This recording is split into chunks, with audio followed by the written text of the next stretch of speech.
Welcome back then folks to day 4 of Special Projects Pack 18, and this one is of course a vehicle which Le Mans fans will be familiar with, kind of like the Toyota equivalent of the Nismo GTR LM race car, or road version of course, which we also had in Gran Turismo. This is the Toyota version of that, the Supra GTLM, which of course did run at Le Mans in real life, and this one had a lot of Group C underpinnings. I believe the engine, if I recall, was derived from the TS10 hybrid, other stuff on it as well, so a hell of a machine. A 650 horsepower Supra, about 1,245 kilos, so as you can see we're pretty close to that. Of course, as you'd expect, it does have racing tyres, we'll get to all of that in a second, but it's barely over 700 points, which is actually pretty good.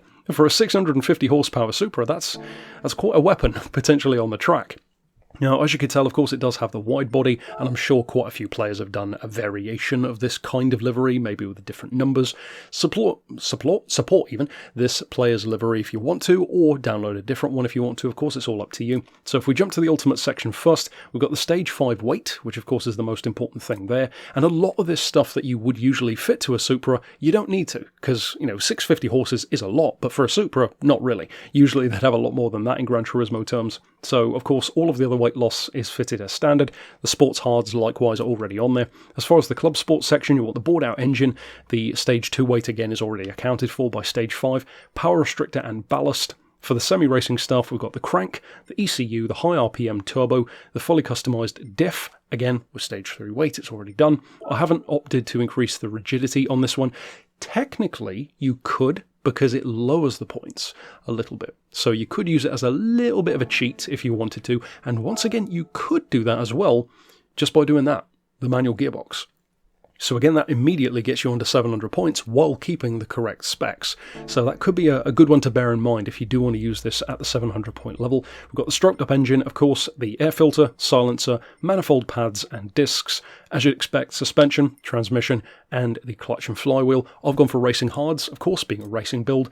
As far as the extreme stuff, I've actually opted not to do the steering angle adapter. The reason why I've not done that is because A, the Supra is already a good handling car, but also with those Group C kind of underpinnings, I thought maybe a bit of a shallower steering angle could feel more appropriate to something like that. Of course, it's not a Group C car, but you know what I mean. And then, of course, we already checked the Ultimate section here. So to jump back into the garage with that very nice potential gimmick of using the manual box if you do want to get it just below 700 points while still being on racing hards, of course, it's time to look at what we've actually done. So, 98 on the springs, 6 for the anti-roll, 25 and 35 for the dampers, 3.15 on the springs themselves, 1.5 degrees of camber, so not too much really for a race car, 0.20 in on the toe for the back, and 0.10 out on the front, 10, 30 and 20, so really nothing radical at all on the diff. It's a Supra though, so you'd kind of expect it to be good already.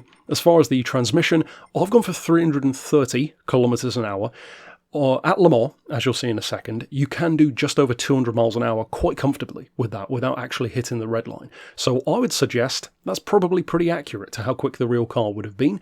If you do need more top end, maybe for drafting, for example, then you might want to either extend that auto setting or maybe just stretch out the final gear a bit. So again, I'll leave that up to you. As far as the ballast and the restriction, all that kind of stuff, you don't need to adjust the power because we've fitted it pretty close to 650 horses, and technically you could probably get it spot on, but I didn't want to be adding stuff and restricting it just for the sake of that 3 horses. So you do want 128 kilos of ballast, and then I would recommend putting that 25% toward the back. That brings us to 1245 and a 50-50 split. The 50-50 split is a bit more of a personal preference thing, but I actually think it suits the car quite well. As far as downforce, I have got a high downforce setting, or high by road car terms, nowhere near a race car, of course. And over here, one of the things which you also might want to do, but be careful of this for, of course, endurance racing, is I don't have the anti-lag. I don't recall if you can actually fit it or not. Yeah, I'm pretty sure you can on this car. What am I saying? It's a Supra, of course you can.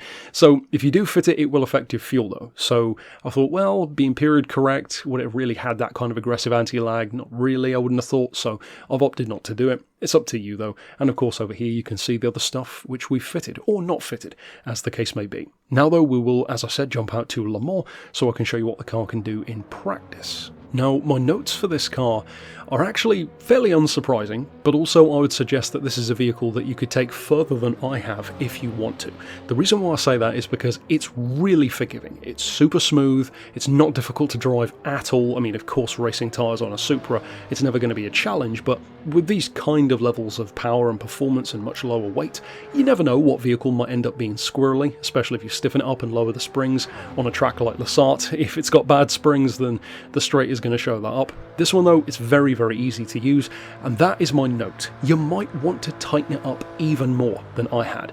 You might want to, for example, go even more aggressive on camber maybe, or even more aggressive on how low you want the car to be, or how much anti-roll you want. So you could go more aggressive than I have, but to me, this kind of low effort, easy to drive, endurance friendly approach, which of course being a 24-hour race car, it kind of probably would have felt to some degree a bit like that, feels appropriate to the car. It's super forgiving to use, it's properly quick for a road car. I don't know how it would compare to actual race cars, but up around 700 points, it would be a very, very useful car for road going events, career events, certainly for online events, and if you're a Supra fan, I think you might enjoy this one. It's definitely one of the best all-rounders from this pack in terms of how quick it is, but also how forgiving it is. So give it a try, I hope you enjoy it. Of course, check out the remaining builds for this week, and naturally the ones which we've already done. But for now, thanks for watching.